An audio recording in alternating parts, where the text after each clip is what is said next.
ಕನ್ನಡ ಚಿತ್ರರಂಗದಲ್ಲಿ ಒಳ್ಳೆ ಸಿನಿಮಾ ಬರ್ತಾ ಇಲ್ಲ ಅನ್ನುವಂತಹ ಮಾತಿತ್ತು. ಸೊ ಈ ಒಂದು ನೋಷನನ್ನು ಕರಾವಳಿ ಸಿನಿಮಾ ಸಂಪೂರ್ಣವಾಗಿ ಬ್ರೇಕ್ ಮಾಡಿಬಿಟ್ಟಿದೆ ಅಂತಲೇ ಹೇಳಬಹುದು.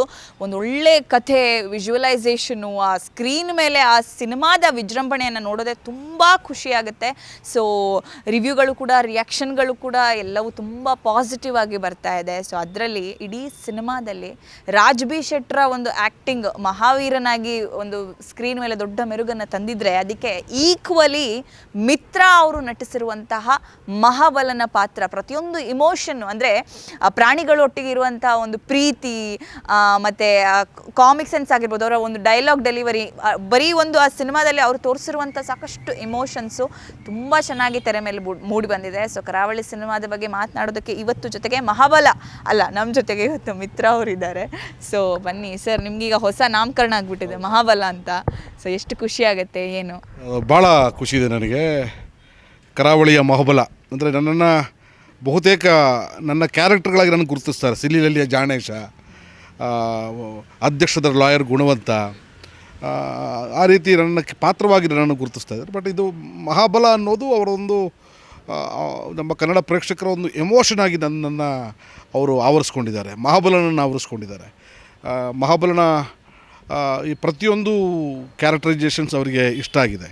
ಅಂದರೆ ಕರಾವಳಿ ಅವರಿಗೆ ಇಷ್ಟ ಆಗಿದೆ. ಕರಾವಳಿ ಮೂಲಕ ಮಹಾಬಲ ಅವರ ಮನಸ್ಸಿಗೆ ಹೊಕ್ಕಿದ್ದಾನೆ. ಅದೊಂದು ಭಾಳ ಖುಷಿ ಇದೆ ನನಗೆ. ಸುಮಾರು ವರ್ಷದ ಒಂದು ಕನಸು, ಇಲ್ಲಿ ಸಿನಿಮಾ ನೋಡಿದವ್ರಿಗೆ ಗೊತ್ತಾಗುತ್ತೆ. ಮಹಾಬಲನ ಕನಸು ಇಲ್ಲಿ ರಥಬೀದಿಯಲ್ಲಿ ಕಂಬಳದ ಮೆರವಣಿಗೆ ಹೋಗಬೇಕು ಅಂತ. ಆದರೆ ಈ ಕಲಾವಿದ ಮಿತ್ರನ ಕನಸು ಜನರ ಚಪ್ಪಾಳೆ, ಜನರ ಮನ್ನಣೆ. ಎಷ್ಟು ವರ್ಷ, ಒಂದು 23 ವರ್ಷ ಚಿತ್ರರಂಗದಲ್ಲಿದ್ದು 100-160 ಸಿನಿಮಾಗಳಲ್ಲಿ ಅಭಿನಯಿಸಿ, ಸಾಕಷ್ಟು ಧಾರಾವಾಹಿಗಳಲ್ಲಿ ಅಭಿನಯಿಸಿ, ಇನ್ನೂ ಕೂಡ ಜನಮಾನಸ ಕೇಳುವಂಥ ಪಾತ್ರಗಳು ನನಗೆ ಸಿಕ್ಕಿಲ್ವಲ್ಲ ಅನ್ನೊಂದು ಕೊರಗಿತ್ತು. ಆ ಕೊರಗು ಈ ಕರಾವಳಿ ಮೂಲಕ, ಮಹಾಬಲ ಪಾತ್ರದ ಮೂಲಕ ನೆರವೇರಿತು. ಅಲ್ಲಿ ಕಂಬಳದ ಮೆರವಣಿಗೆ ಹೋಗುವಾಗ ಮಹಾಬಲ ಇರೋದಿಲ್ಲ, ಬಟ್ ಈಗ ಜನರು ನನ್ನನ್ನು ಮೆರೆಸ್ತಾ ಇದ್ದಾರೆ. ನಾನು ಇದ್ದೀನಿ, ಕಲಾವಿದನಾಗಿದ್ದೀನಿ ಅನ್ನೋ ಒಂದು ಇಮೋಷನ್ ನನಗೆ ಖಂಡಿತ ಇದೆ. ಸಿನಿಮಾದಲ್ಲಿ ಅಷ್ಟು ಚೆನ್ನಾಗಿ ಡೆಪ್ತ್, ನನಗೆ ತುಂಬಾ ಇಷ್ಟ ಆಗಿದ್ದು ಒಂದು ಸೀನ್ ಇದೆ.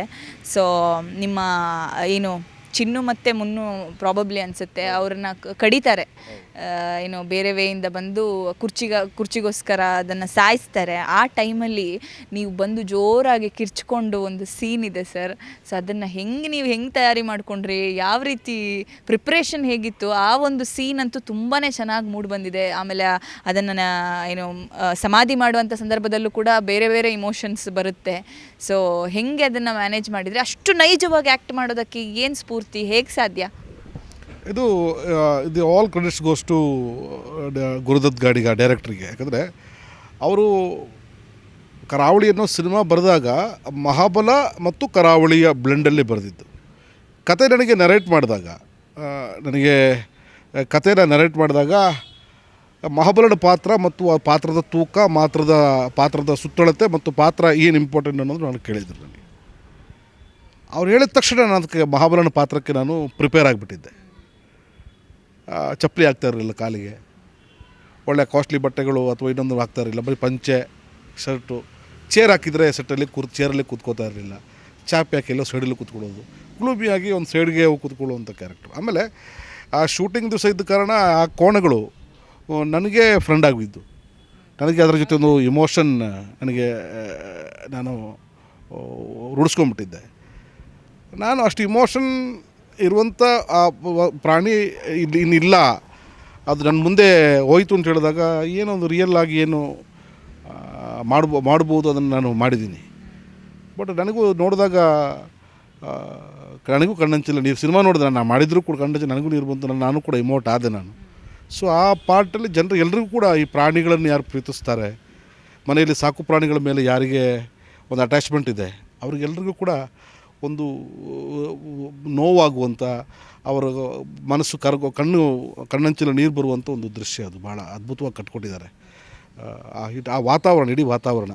ಆ ಟೈಮಲ್ಲಿ ಪ್ರಜ್ವಲ್ ಸರ್ ಕೊಡುವಂಥ ಎಕ್ಸ್ಪ್ರೆಷನ್ಸ್ ಆಗಿರ್ಬೋದು, ಅಥವಾ ನಿರಂಜನ್ ಕೊಡುವಂಥ ಎಕ್ಸ್ಪ್ರೆಷನ್ಸ್ ಆಗಿರ್ಬೋದು, ಜಿಜಿಯವರು ನನ್ನನ್ನು ಸಂತೈಸುವಂಥ ರೀತಿ ಇರ್ಬೋದು, ಶ್ರೀಧರ್ ಸರ್, ಪ್ರತಿಯೊಬ್ಬರು ಸಂಪದ ಆ ಸಿನಿಮಾ ಆ ಸೀನಲ್ಲಿ, ಪರ್ಟಿಕ್ಯುಲರ್ ಸೀನಲ್ಲಿ ಎಲ್ಲರೂ ಕೂಡ ಒಂದು ಮನೋಜ್ಞವಾಗಿ ಅಭಿನಯಿಸಿ ಆ ದೃಶ್ಯಕ್ಕೆ ದೊಡ್ಡೊಂದು ಮೆರುಗನ್ನು ಕೊಟ್ಟಿದ್ದಾರೆ.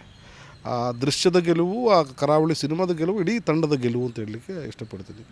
ವೆರಿ ನಾನು ಇಷ್ಟು ವರ್ಷ ನೋಡಿ, ಅಜಾದುಲ್ಲಾ ಬೇಗೋದು ಮಾತು ಹೇಳ್ತಾರೆ, ಹವ್ಯಾಸ ಬದಲಿಸು ಅಣೆಬರಹ ಬದಲಾದೀತು, ದೃಷ್ಟಿ ಬದಲಿಸು ದೃಶ್ಯ ಬದಲಾದೀತು, ದೋಣಿ ಬದಲಿಸಬೇಕಿದ್ದಿಲ್ಲ, ದಿಕ್ಕು ಬದಲಿಸು ದೋಣಿ ದಡ ಸೇರಿತ್ತು ಅಂತ.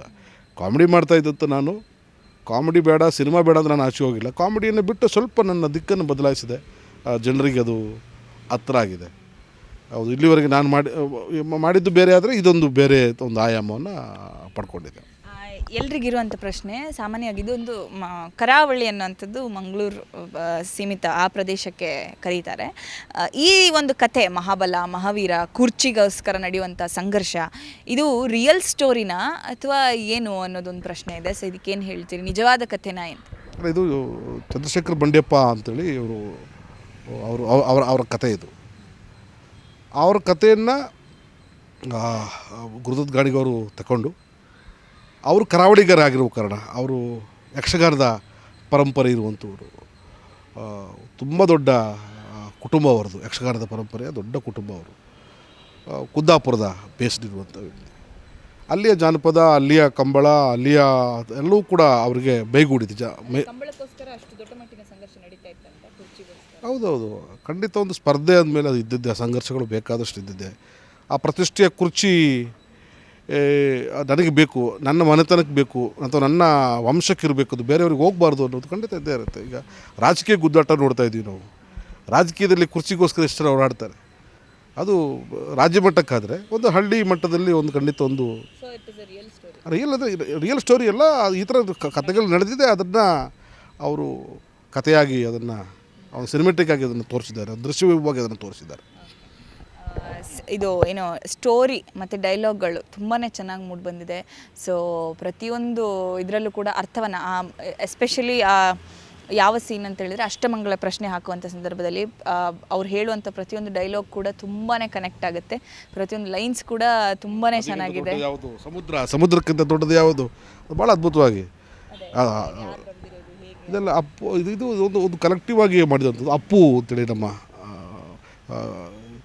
ಅಸಿಸ್ಟೆಂಟ್ ಡೈರೆಕ್ಟರು, ಆಮೇಲೆ ರವಿ ತೇಜ ಅಂತೇಳ್ಬಿಟ್ಟು ಇನ್ನೊಬ್ಬರು ಅಸಿಸ್ಟೆಂಟ್ ಡೈರೆಕ್ಟ್ರು, ಆಮೇಲೆ ಗುರುದತ್ ಗಾಣಿಗವರು 3-4 ವರ್ಷನ ಬರೆಸಿದ್ದಾರೆ. ಅದರಲ್ಲಿ ಬೆಸ್ಟನ್ನು ಚೂಸ್ ಮಾಡಿ ಅದನ್ನು ತಂದು ಅದನ್ನು ಇಂಪ್ಲಿಮೆಂಟ್ ಮಾಡಿರುವಂಥದ್ದು. Total team work. ಇದಕ್ಕೆ ಒಂದು ಕರಾವಳಿ ಒಂದು ದೊಡ್ಡ ಒಂದು ಯಶಸ್ಸು. ಇವತ್ತು ಜನ ಎಲ್ಲ ಅದನ್ನು ಖುಷಿ ಪಡ್ತಾ ಇದ್ದಾರೆ. ಕನ್ನಡದ ಭಾಳ ಟೆಕ್ನಿಕಲ್ ಸಿನಿಮಾ, ಭಾಳ ಅದ್ಭುತ ರೂಟೆಡ್ ಸಿನಿಮಾ, ನಮ್ಮ ಜನಪದ, ನಮ್ಮ ಮಣ್ಣಿನ ಕಥೆ ಅಂತ ಹೇಳ್ತಾ ಇದ್ದಾರೆ ಅಂತ ಹೇಳಿದ್ರೆ, ಇದಕ್ಕೆ ಒಂದು 4-5 ವರ್ಷದ ತಯಾರಿ ಇದೆ, ಪ್ರಿಪ್ರೇಷನ್ ಇದೆ. ಇದೊಂದು ಟೆಕ್ನಿಷಿಯನ್ ಸಿನಿಮಾ ಆಗಿ ಅದು ಕನ್ವರ್ಟ್ ಆಗಿದೆ. ಇಲ್ಲಿ ಯಾವುದೋ ಹೀರೋ ಓರಿಯೆಂಟೆಡ್ ಅಥವಾ ಹೀರೋಯಿನ್ ಓರಿಯೆಂಟೆಡ್ ಅಥವಾ ಅದು ವ್ಯಕ್ತಿ ಏನೂ ಇಲ್ಲ ಇಲ್ಲಿ ಒಂದು ಟೆಕ್ನಿಷಿಯನ್ಸ್ ಎಲ್ಲರೂ ಅವ್ರವ್ರ ಕೆಲಸನ ಭಾಳ ಅದ್ಭುತವಾಗಿ ಮಾಡಿದ್ದಾರೆ. ಡೈರೆಕ್ಟರ್ ಕೆಲಸನ ಭಾಳ ಚೆನ್ನಾಗಿ ಮಾಡಿದ್ದಾರೆ. ಕ್ಯಾಮ್ರಾಮನ್ ಅದ್ಭುತವಾಗಿ ಅವರ ಕ್ಯಾಮ್ರಾ ವರ್ಕ್ಗಳನ್ನು ಮಾಡ್ಕೊಂಡಿದ್ದಾರೆ. ಸಚಿನ್ ಬಸ್ರವರು ಸಿನಿಮಾದ ಇನ್ನೊಂದು ಒಡಲು ಜೀವ.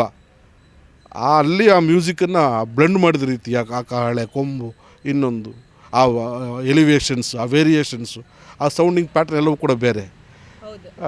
ಅದು ಎಲ್ಲವೂ ಪೂರಕ ಆಗಿದೆ. ಕಲಾವಿದರು ಎಲ್ಲರೂ ನಾನು ಅನ್ನೋ ರೀತಿಯಲ್ಲಿ ಒಂದು ಕಾಂಪಿಟೇಷನ್ ರೀತಿಯಲ್ಲಿ ಅದನ್ನು ಅಭಿನಯನ ಮಾಡಿದ್ದಾರೆ. ರಮೇಶ್ ಚಂದ್ರ ಅವರೆಲ್ಲ ಅದ್ಭುತ. ಪ್ರಜ್ವಲ್ ದೇವರಾಜ್ ಇದನ್ನೆಂದೂ ಕಾಣದ ರೀತಿಯಲ್ಲಿ ಕಂಡಿದ್ದಾರೆ. ನಾವು ನೋಡ್ತಾ ಇದ್ದಂಥ ಪ್ರಜ್ವಲ್ ದೇವರಾಜೇ ಬೇರೆ. ಇವತ್ತು ಈ ಕರಾವಳಿಯಲ್ಲಿ ಕಾಣುವಂಥ ಒಬ್ಬ ನಮ್ಮ ಮನೆ ಹುಡುಗಂತರ, ನಮ್ಮ ಪಕ್ಕದ ಮನೆ ಹುಡುಗಂತರ ಕಾಣುವಂಥ ಒಂದು ಕ್ಯಾರೆಕ್ಟರ್ ಬೇರೆ. ಸಂಪದ ಇಲ್ಲಿವರೆಗೂ ಮಾಡದಿರುವಂಥ ಪಾತ್ರ.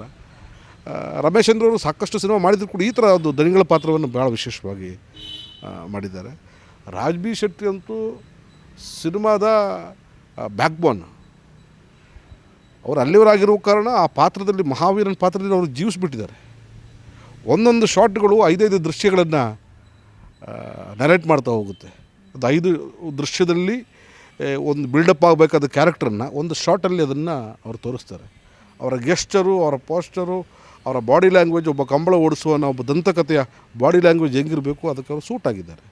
ಆ ಮಹಾವೀರ ಜನರ ಮನಸ್ಸಲ್ಲಿ ಉಳ್ಕೊಂಡಿದ್ದಾರೆ. ಮಹಾಬಲ ಕುಡ್ಕೊಂಡು ತಿಂದ್ಕೊಂಡು ನಮ್ಮನೆ ಮುಂದೆ ಓಡಾಡ್ತಾ ಇರುವಂಥ ಒಬ್ಬ ಸಾಧಾರಣ ಜನಸಾಮಾನ್ಯ, ಸ್ನೇಹಕ ಪ್ರತೀಕ. ಒಂದು ಜಿದ್ದಿಗೆ ಎಷ್ಟು ವರ್ಷ ಆದರೂ ಕಾದು ಅದರ ಜಿದ್ದನ್ನು ಸಾಧಿಸುವಂಥ ಪ್ರತೀಕ. ಅದು ಜನರಿಗೆ ಇಷ್ಟ ಆಗ್ತಾ ಹೋಗುತ್ತೆ. ಹಸುಗಳನ್ನು ಪ್ರೀತಿ ಮಾಡುವಂಥ ಹಸುಗಳಿಗೋಸ್ಕರ ಆ ತಳಿಯನ್ನು ಉಳಿಸ್ಕೊಳ್ಳೋದಕ್ಕೋಸ್ಕರ ಕುಲ್ಕುಂದ ಮನೆಯ ಧನಂಜಯ ಇನ್ನೊಂದು ರೀತಿಯಲ್ಲಿ ನಮಗೆ ಪ್ರಜ್ವಲ್ ಇನ್ನೊಂದು ರೀತಿಯಲ್ಲಿ ಇಷ್ಟ ಆಗ್ತಾರೆ. ಹಾಗಾಗಿ ಎಲ್ಲರೂ ಇಷ್ಟ ಆಗೋ ರೀತಿಯಲ್ಲಿ ಪ್ರತಿಯೊಂದು ಪಾತ್ರಗಳು ಮೂಡಿಬಂದಿದೆ.